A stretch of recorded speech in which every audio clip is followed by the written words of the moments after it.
back, everybody, to WTL. Where's the line? Nebraska's first and only sports betting show. I'm your host, Andy Klassen, joined by Jabron.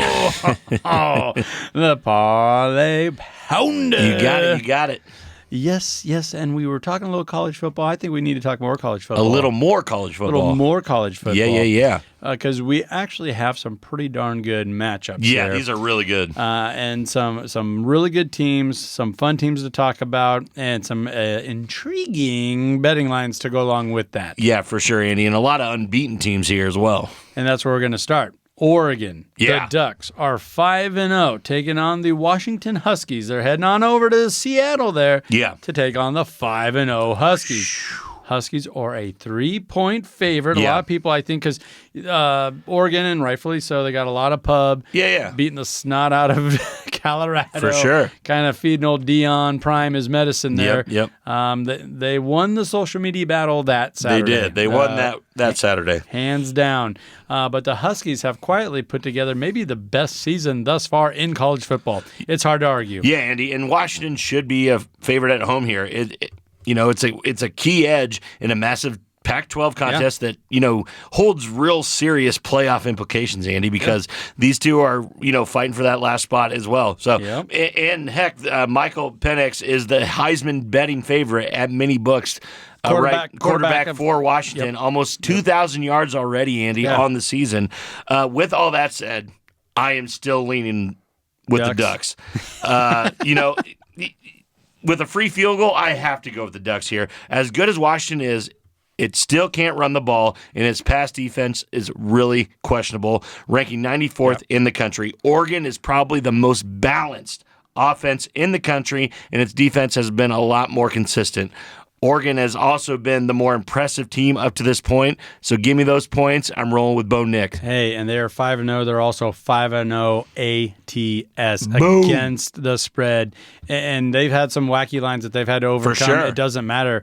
I kind of get a kick out of their head coach and the moxie and how he kind of puts it out there in kind of a clever way. As well. But this game is in Seattle at the stadium. It's a 2:30 kickoff on ABC. Oregon is ranked 8th in the nation. Washington's ranked 7th in the nation. They're right there. It's neck and neck, Andy. This is a top 10 matchup. This is a Pac-12 brawl right now, Andy. The real reason that I'm really on Oregon right now, Washington has failed to cover the spread in 10 of its last 11 games as the favorite. So I do not like them being the favorite here, but you have to put them as the favorite. They're undefeated. It's at home. They're ranked 7th in the nation. There's no way that they can't be favored. And you talk about Penix and already almost having 2,000 yards. Yeah, for sure. Bo Nix isn't too far away. He's got over 1,400 yards. Right. And I'm just going to run down this. 1, 2, 3, 4 receivers right at 200 yards. Led by Tony Franklin with over 500 yards receiving already. They got weapons all over the freaking place. Bucky Irving already has almost 400 yards rushing. Yep. It's really hard to poke holes in anything that Oregon brings to the table. Exactly, and they have covered the spread in 21 of last 24 games. They just covered. That's all they do. Like you said, ATS, the Ducks are there to stay. I'm going with the Ducks, especially getting points in this one, Andy. All righty. Okay. All right. Did we talk about the total here? No, we have to. Yeah, we better because this is a Pac-12 game. Yep. I'm looking at 67. That's where it is, Andy. In 6 of Washington's last 7 games against top 15 opponents, Andy, at Husky Stadium have gone over. I think this is going over, Andy. Like you said, these are two of the best quarterbacks in the nation. They are going to be going for it. These are the Heisman hopefuls right here, going back and forth against two subpar to mediocre defenses. Very mediocre on Washington's side. I love the over. I just think it's going to be a shootout, Andy. It might be, but 5 of the last 6 Oregon Duck games have hit the under. Yes. And it's because you're talking, what was that? The Colorado one was like 73. 73.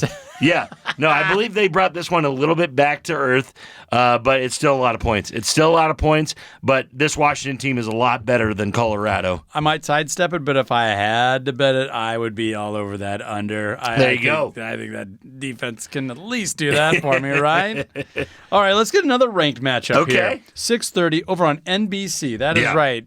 Notre Dame is going to play host to USC, 10th ranked in the nation, Trojans. Yeah. Notre Dame kind of licking their wounds here, aren't they? I guess not, because they're favored. They're favored by 2.5 is what I'm looking at. I was talking last segment about lock of the week with Tennessee. This is the lock of the week. This is the lock. This is the lock of the week. The Trojans are so money here.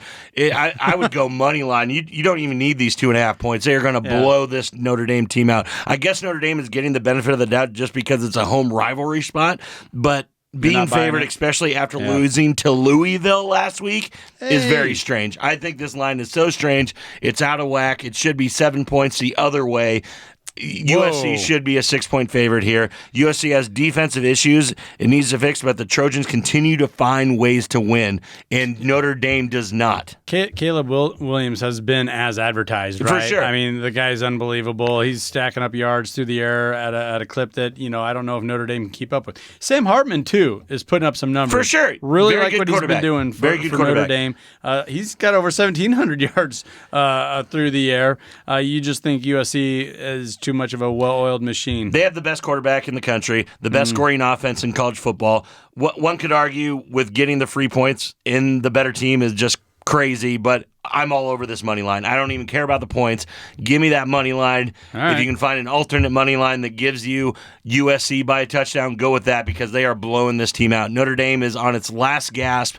They've already proved themselves twice that they cannot live up to the hype, especially against Caleb Williams in this riding high Trojans offense. They were so close in a couple of big games and just came up a little short and this and that, and it was the refs. And then, and Louisville, they're a ranked team, right? The Cardinals, they're not bad. They're not bad, but they're not good. Okay. Total's at 61.5. Yeah, and that's going to be tough, Andy. I do believe that Notre Dame's defense is okay, probably a lot better than most of the Pac-12 defenses that USC has seen thus far. I still think Caleb Williams dumps it on these guys, but I don't believe that over will hit just because Notre Dame will try and keep it as close as they can. Yeah, that's going to be the recipe to success. But 13 of the last 14 games for the Trojans have smacked that over. Yep. That is what Caleb Williams and company do. Yeah. They put points up. It's crazy, Andy. Like you said, this guy has 1,800 yards, 22 touchdowns to the air, only one interception. Wow. How could you throw that many yards with only having that one interception in 22 touchdowns? Ugh. This guy is the real deal. Every team in the NFL is going to be, hot off the press for this guy. USC by a landslide in this one. You're getting free points. Lock it in. Okay. I'll take USC. Jeez. Let's talk another night game here. Yeah. An ACC matchup, and this one's intriguing. This should be two unbeaten teams. Yes. But it's not. It's not. We're talking about Notre Dame coming off a hangover. How about the Miami Hurricanes? They are 4-1. All they had to do was take a knee to beat Georgia Tech. Then the wheels came off. It was unbelievable. Now they got to regroup and head on out to the Fighting Mac Browns, take on the North Carolina Tar Heels. Tar Heels are 5-0. They are on fire. They're ranked 12th in the nation. Miami's still ranked 25th in the nation, but it doesn't feel good. It does not feel good here. And the Tar Heels are a 3.5. Most of the books I'm looking at now is at 4. Yeah, it's going to go up, Andy.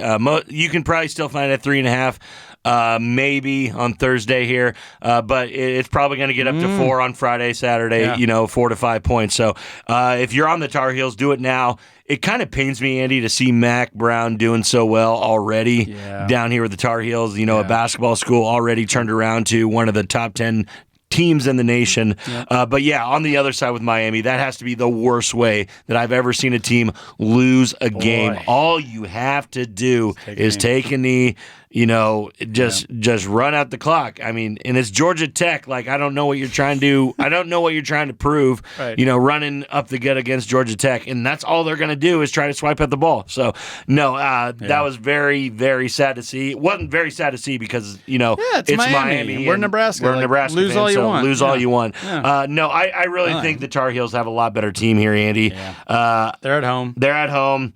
It's one of the most explosive offenses in the country with above average defense. I lay it on with the Tar Heels. I'll take this up to 4 for sure. You know, I was talking about the receivers for Oregon. Drake May, the quarterback trigger man there for North Carolina. He has 3 receivers that are all there at over 280 yards receiving or more, led by Nate McCullum at 355 yards. And I mean, they're not just catching short balls here.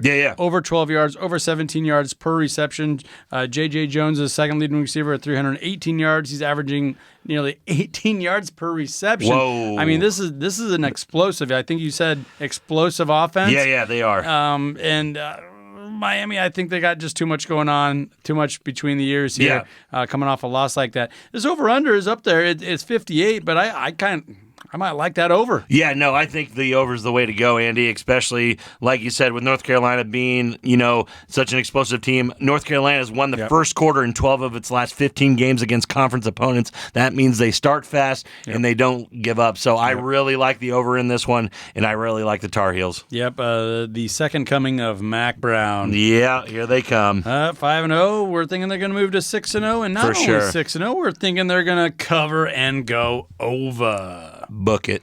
All right, let's take a minute to recognize one of our fabulous partners. That is the Nebraska Brewing Company. World class in every glass. Don't go anywhere. This is WTL.